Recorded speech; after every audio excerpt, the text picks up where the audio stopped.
Hello children, welcome to grade 12 chemistry. Okay, today we are going to start the first chapter of grade 12 chemistry, that is solutions. As you all know, it belongs to the physical chemistry branch. When you hear the word solutions, it sounds very casual. What's so special in this chapter that it has been placed as the first chapter in the grade 12 NCERT book? But it is not so basic as you know the solutions before. Okay, we go to the complexity of the understanding of solutions in grade 12. Okay, and we go from simple to complex, from the simple understanding of solution to the complex understanding of solutions. Before that, okay, before we start the chapter, let us see what are we going to learn in the first part of this chapter, in the chapter solutions. First, we will try to understand what is solution. Okay, so this should be the first thing we should understand. What is solution? Second one, or the second topic, types of solutions. Once we understand what is a solution, then we need to understand types of solutions. And the third very important topic of this chapter, which is concentration terms. Okay, if we divide this chapter into four different parts, the first part comprises of these three major topics: what is solution, types of solutions, and concentration terms. When I say concentration terms, you people go back to your grade 11 where you have studied concentration terms in a very important chapter called mole concept. So I say concentration terms is not so new for you, okay, but we are going to understand concentration terms in a little detailed way with respect to the chapter solutions. Now let's define solutions. We have many definitions for solutions, but for now let us confine with the NCERT definition of solutions. What does NCERT say about the definition of solutions? It is a homogeneous mixture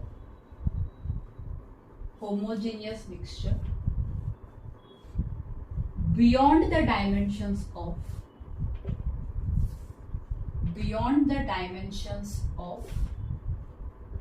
atoms and molecules, consisting of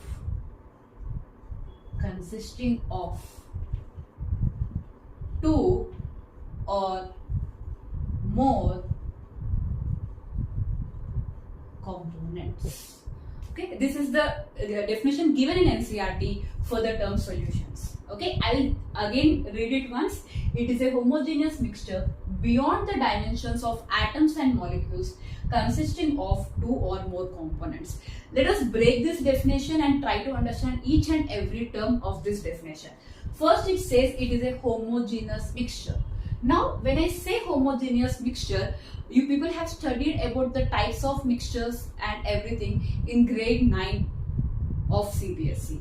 Now, if we go to the homogeneous mixture, it's very simple to understand. For example, if I take a glass of water and mix a spoon of sugar into it. Okay, I have taken a glass of water and I have added 1 spoon of sugar into it and I have mixed it.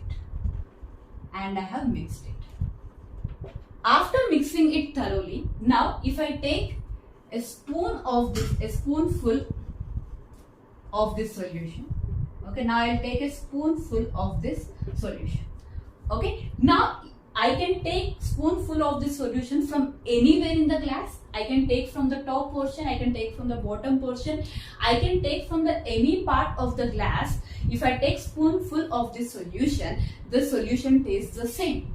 So I can say that the sugar that I have added in the glass of water has been uniformly distributed in the water.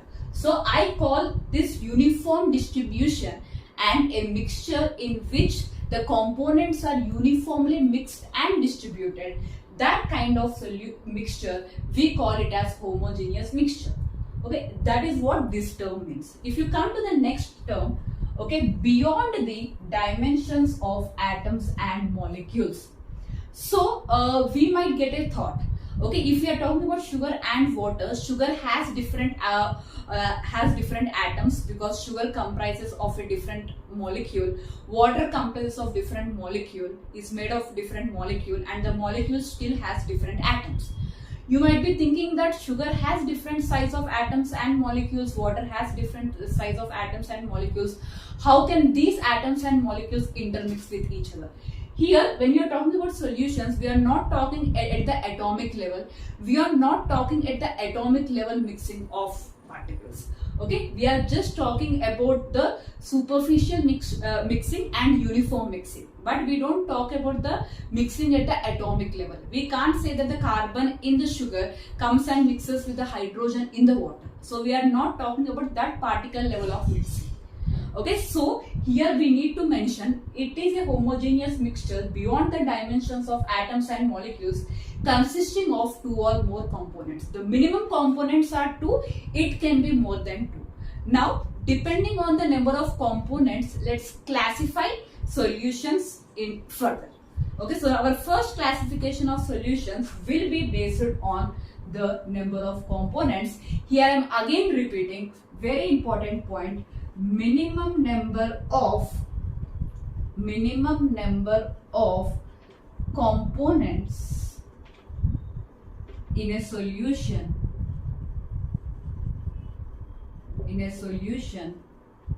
should be 2. Okay, minimum should be 2, maximum can go to any number, but the minimum components of any solution should definitely be 2. A solution comprises of 2 components, solute and solvent. Now, how to identify which component is solvent and which component is solute? For this, we have a major parameter called moles. Okay, way back in grade 11, you have studied, okay, what is a mole, how to calculate moles and all that. So, here to identify whether the component is a solute or solvent, the major parameter we are going to take into consideration is the number of moles. So, the important point to remember is the component which has more number of moles, we consider it as solvent. Okay? A component with more number of moles is considered to be a solvent. Okay, so when we take a solution, first we need to check for the component having more number of moles, and we are fixing that as our solvent. To understand this in a better way, let's take a small example. I have a container. In this container, I have a homogeneous mixture.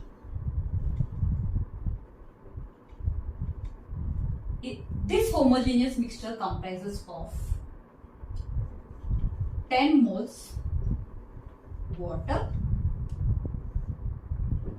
5 moles ethanol, 2 moles glucose. Okay. Now, if I talk about the number of components in this homogeneous mixture, I have 3 components. Now, I have to decide which one is a solvent in this homogeneous mixture. I have a very simple parameter to decide. I will check with the number of moles. Now, if I see here, water has the highest number of moles. So, here I will decide water as my solvent. And the remaining 2 components will become my solute. So, what are the solutes for me here? Glucose and ethanol. We have one very important takeaway from this. You take any homogeneous mixture, how many ever components it might have, but it will have only one solvent. Okay, solvent will be only one. Okay, your solutes can be n number of solutes, but solvent has to be only one. So, it's a very important note for us. There is only one solvent in any solution.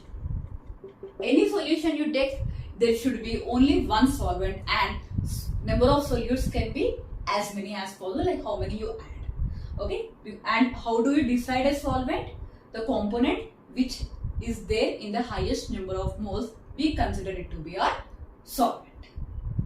So this is the basic understanding of what is a solute and what is a solvent in solution. So we have decided to fix solvent. Okay, it will be only a single component. Now let us fix. Okay, only one component we consider it to be the solvent. So I have fixed it 1, 1, 1. Now we can change. The components of the solute. If the solute is only one component and solvent is one component, then the total number of components will be 2. And what do I call this type of solution as? Binary solution.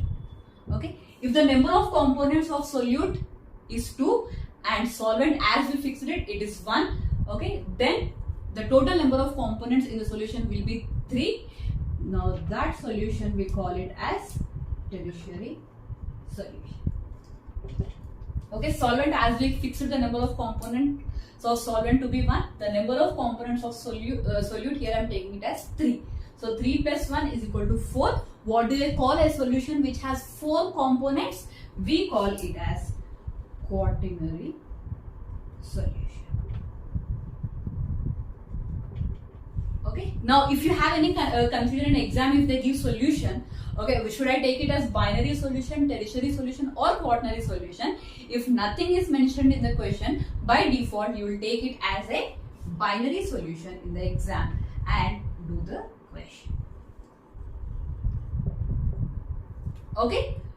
So what did we discuss today? We have started with the chapter solutions and we have understood what is a solution by a very standard NCERT definition. Then we have understood that the solution has two important components, solute and solvent. Okay, the one which is there in highest number of moles will be our solvent and the ones which are there in less number of moles will be our solutes. And I also told you, okay, the number of components of solvent is fixed, it is always 1, but the number of components of solute can vary from 1 to many. So based on that, we have again classified solutions into binary solution having 2 components, tertiary solution having 3 components and quaternary solution having 4 components, where I have fixed the solvent to be only 1 component because solvent will always be a single component.